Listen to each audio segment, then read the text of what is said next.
Good day, Madam Chair, distinguished colleagues, to the resource persons present in this hearing. Ang pangunahing tanong ko po sa hearing na ito, paano at bakit tayo umabot sa ganitong sitwasyon? Meron naman tayong umiiral na hustisya sa bansa, meron naman tayong sariling mga batas at korte. Bakit pinayagan po ng gobyerno na nakipin po ang isang Pilipino sa sarili nating bayan? Sabi nga ng mga nakakarami, too late the hero. Kaya kung ano man ang lumabas sa hearing na ito, si dating Pangulong Duterte ay ngayon nasa The Hague na po, Netherlands na po. Ano bang pwede pang magawa? I respect the initiative of this committee to hold the Senate inquiry. Bagamat nirespeto natin ang pagdinig na ito, sinasabi ko rin po ang aking mga hinanakit na parang too late na po. Walang problema sa akin mag-hearing kahit araw-araw po. Pero tanong, may babalik niyo pa ba si Tatay Digong? Yan ang tinatawag ko na too late the hero na po. Useless lahat ng hearing na ito kung hindi na po may babalik si Tatay Digong. Kung kaya, pakiusap ko lang, kung kaya niyo po siyang dalhin doon in less than 1 day, sa loob po ng 13 na oras, dapat kaya niyo rin po siyang ibalik dito sa lalong madaling panahon. Dahil nangungulila po ang Pilipino at hindi kayang tanggapin ang nangyari sa kanya. Bilang isang mambabatas, nandun ako sa NAIA nung lumapag ang eroplanong sinasakyan ni dating Pangulong Duterte. Hindi po ako pinayagang makapasok. Kasama ko po ang kanyang mga doktor dahil may scheduled medical check-up po siya sa March 12. You may check the records po. Importante masiguro ang kanyang kalusugan dahil 80 years old na po ang dating Pangulo. Pero mukhang hindi ito naisaalang-alang po ng otoridad dahil hindi siya pinayagan na mapunta sa ospital. Hindi nadala ang kanyang mga medisina. Alam niyo po, ako ang nagpapadala ng medisina niya sa bahay niya. Linggo-linggo po yan. Dahil yan po ang pinangako ko sa kanya noon. Bagamat hindi na po siya nakikialam sa akin sa politika. Pero sa kanyang medical ay yan ang pinangako ko sa kanya na hindi ko siya pababayaan habang buhay. 27 po ang kanyang gamot. Sana po ay maibigay rin ang kinakailangang gamot at medical attention sa kanya habang nasa ibang bansa. Dahil karapatan naman po ito ng bawat tao. Constitutional right po natin yan. Sanay po siya na merong nurse, sanay po siya na may doktor na nag-aasikaso sa kanya.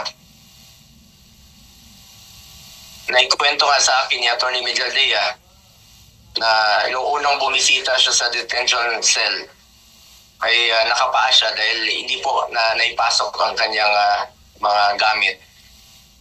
Alam niyo, hirap na siya mag-medyas. Hindi na niya kayang mag-medyas mag-isa.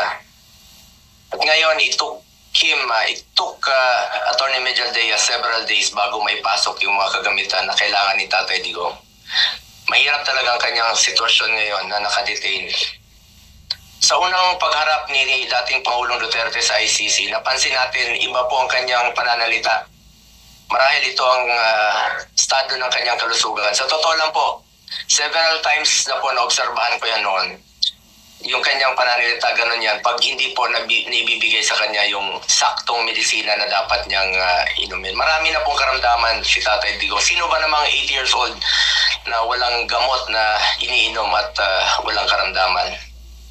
Yun po ang aking kinakatakot sa ngayon, ang kanyang kalusugan at ang kanyang kaligtasan.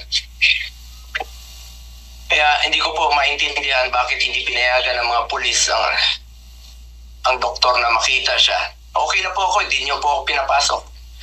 Ilang beses po akong nakiusap. Pwede ba akong pumasok, sumunod? Pinababa nga ako sa sasakyan eh. Hindi po ako pinapasok doon sa Guillemor Air Base. Pero nakiusap po ako na unahin na lang po yung doktor niya at yung ambulansya. Lahat naman may constitutional right to seek medical attention when needed.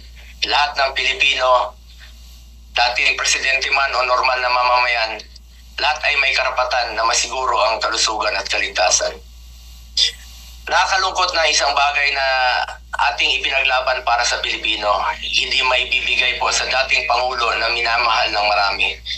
Ganyan ba po ang dapat na trato sa taong minahal ng bayan at minahal din ng taong bayan? Madam Chair, mataas po ang aking respeto sa kapulisan. Lalo na po sa mga babae, mataas po ang aking respeto sa kanila. Noong nakaraang administrasyon, nanumbalik ang respeto ng ating mga kababayan sa kapulisan. Taas noo po ang ating kapulisan, ang ating mga sundalo.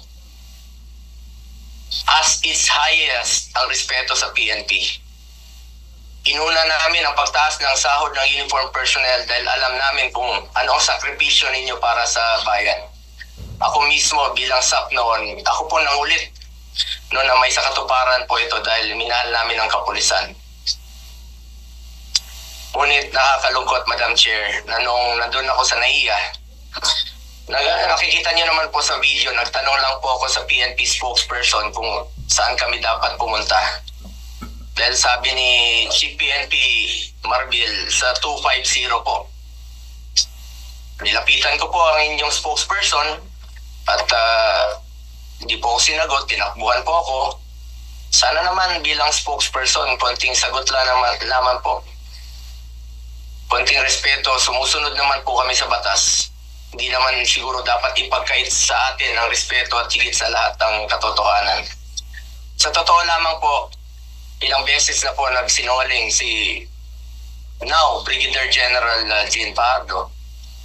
Sana po, ma'am,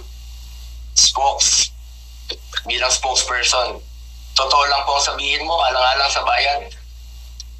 Your duty is to be loyal to our flag and to our country. Minahal namin kayo ni dating Pangulong Duterte. Sana, konting respeto lamang po.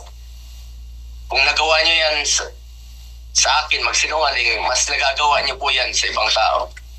Respeto lamang sana. Gaya ng pagrespeto at pagmamahal namin sa uniform personnel. Pangalawang beses na po ito na hindi ka sumagot ng totoo.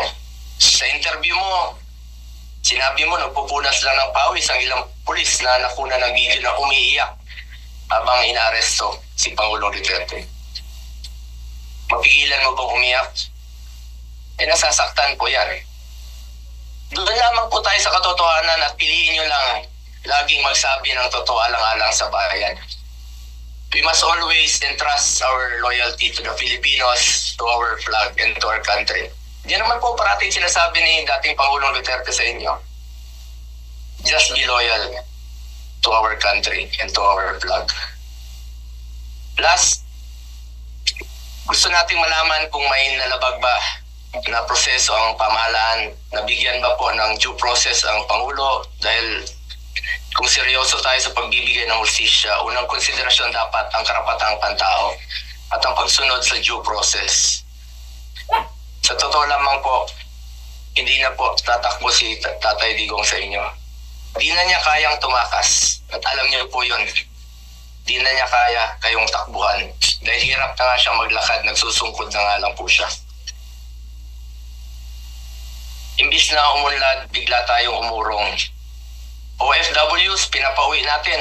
Noon, ginagawa natin ang paraan. In fact, si dating Pangulong Duterte sumusulat yan sa mga king o sa leader ng ibang bansa para makauwi. And even nagre-raise tayo ng blood money para makauwi lang yung mga kababayan natin.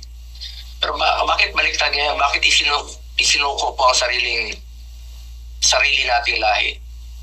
Hindi ko lubusang matanggap na siya ay nililiti sa ibang bansa gayong siya ay isang Pilipino. Samantalang mayroon naman tayong maayos na judicial system sa ating bansa na nire-respeto. Kasarinlan yan bilang isang bansa. May sarili tayong batas, may sarili tayong proseso, may sarili tayong korte at may kakayahan tayong panagutin ang sinumang nagkakasala sa ating bayan. Madam Chair, this is now a matter of principle, justice, and humanity. Hindi ba't may sarili tayong sistema ng hustisya?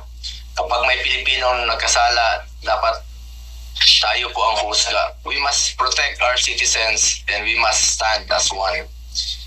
Dagdag pa dito, Madam Chair, Mula noon hanggang ngayon, naninindigan naman po si Solicitor General Minardo Guevara na walang jurisdiction ng ICC sa ating bansa.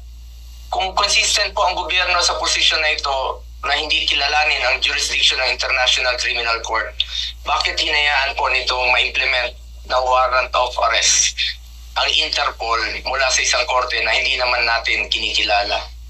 Kung wala naman talagang jurisdiction at may warrant of arrest ang Interpol o ICC, sana binigyan muna ng pagkakataon ng gobyerno through the proper authority like judicial court na i-verify o suriin ang validity ng arrest warrant. Ang issue na ito ay hindi lamang para kay Pangulong Duterte. Ito ay mahalagang usapin sa soberanya ng Pilipinas ang nakataya dito. Alang-alang sa ating mga bayaning nagbuwis ng buhay upang makamit lang ang ating kalayaan. Alang-alang sa ating ngayon na patuloy na inaalagaan ng ating soberanya upang ang ating mga anak at ang ating mga anak ay mamumuhay ng isang bansa na malaya at irespeto ng ibang bansa. Ang bawat Pilipino, mataas o mababa man ang katayuan sa buhay, dapat may gobyernong masasandalan na hindi siya pababayaan. Former president man o hindi, karapatan yan, lalo na po pagdating sa kanyang kalusugan, kaligtasan at buhay. Sa huli, bagamat andon si Tatay Digong na buong tapang na hinaharap ang kasong isinampa sa kanya, tulad ng kanyang paulit-ulit na ipinangako, napakasakit po sa dibdib na pagkatapos niya isakripisyo ang kanyang sarili para sa kinabukasan ng ating mga anak at ng bawat Pilipino, ni isang Pilipino ay hindi huhusga sa kanya. Imbis na ibigay sa Pilipino ang paghusga sa mga ginawa ni dating Pangulong Duterte na paglaban sa droga at kriminalidad, sadly, hindi po ganun ang nangyari.